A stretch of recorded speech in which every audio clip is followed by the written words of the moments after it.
Halo, kembali lagi bersama kami, melanjutkan pembahasan kita dari video sebelumnya tentang buku besar. Kali ini kita akan masuk ke langkah berikutnya yang super penting, yaitu neraca saldo. Anggap aja ini semacam pos pemeriksaan untuk memastikan semua catatan akuntansi kita sudah benar dan seimbang. Oke, Anda udah capek-capek mencatat semua transaksi di buku besar dengan teliti. Tapi pertanyaannya, gimana cara kita tahu kalau semua itu benar secara matematis? Yakin udah seimbang sebelum kita lanjut bikin laporan keuangan? Nah, disinilah neraca saldo berperan. Yuk, kita mulai dengan membedah dulu apa sih sebenarnya neraca saldo itu, dan yang lebih penting, kenapa ini jadi pos pemeriksaan yang nggak boleh dilewatkan? Gampangnya gini, neraca saldo itu adalah sebuah daftar yang isinya semua akun dari buku besar beserta saldo akhirnya. Tujuannya cuma satu dan sangat spesifik, untuk memastikan kalau total debit itu sama persis dengan total kredit. Balance, itu kuncinya. Neraca saldo ini punya beberapa fungsi krusial. Dia itu ibarat detektif keuangan yang bantu kita nemuin kesalahan pencatatan atau perhitungan. Dia juga merangkum semua data jadi satu ringkasan yang jelas, dan yang paling penting, dia ini jadi fondasi awal untuk menyusun laporan keuangan. Tanpa fondasi yang kokoh, laporan keuangan kita bisa jadi nggak akurat loh. Bahkan para ahli akuntansi pun setuju. Mereka bilang, neraca saldo itu adalah alat untuk memverifikasi keseimbangan. Dan dalam dunia akuntansi, verifikasi dan keseimbangan itu adalah dua hal yang mutlak. Nah, ini yang sering banget bikin orang bingung. Jangan sampai tertukar ya. Neraca saldo itu dokumen kerja internal. Isinya semua akun, dari aset sampai beban, tujuannya buat ngecek akurasi hitungan.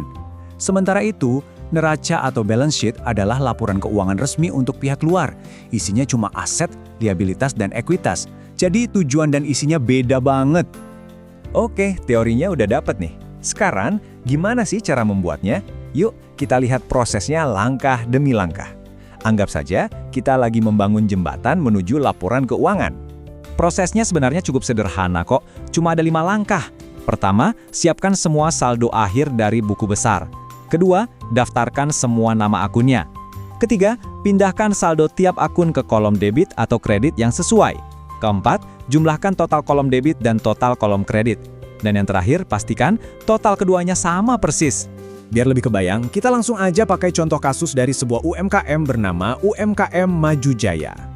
Oke, ini dia data mentah kita. Langsung diambil dari buku besar UMKM Maju Jaya. Bisa kita lihat di sini ada akun kas, piutang, utang, dan seterusnya. Masing-masing sudah punya saldo akhir. Ada yang di sisi debit, ada yang di sisi kredit. Nah, data inilah yang akan jadi bahan baku kita. Dan inilah hasilnya. Setelah kita masukkan semua saldo dari buku besar tadi ke kolom yang benar, coba deh lihat baris paling bawah. Total debit dan total kreditnya sama persis, seimbang. Momen inilah yang kita cari-cari. 90 juta rupiah. Angka ini bukan sekedar angka. Ini adalah sinyal lampu hijau bagi kita. Ini konfirmasi bahwa secara matematis pembukuan kita sudah benar. Dan kita siap untuk melaju ke tahap selanjutnya dengan lebih percaya diri. Ingat kan, tadi kita sebut neraca saldo itu sebagai jembatan? Nah, sekarang mari kita lihat di mana persisnya posisi jembatan ini dalam keseluruhan siklus akuntansi.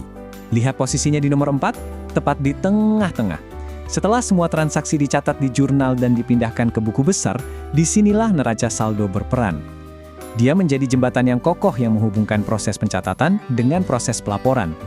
Melewatkan langkah ini sama saja seperti mencoba melompati jurang. Beresiko banget. Jadi, kesimpulannya sederhana. Jangan pernah remehkan kekuatan neraca saldo. Menguasai langkah ini akan memberi Anda keyakinan untuk membangun laporan keuangan yang akurat dan bisa diandalkan, yang pastinya sangat penting untuk pengambilan keputusan bisnis Anda. Terima kasih banyak sudah menonton. Kalau penjelasan ini dirasa bermanfaat, jangan lupa untuk klik tombol like, tinggalkan komentar Anda, bagikan ke teman-teman, dan tentunya subscribe channel kami. Sampai jumpa di penjelasan akuntansi berikutnya.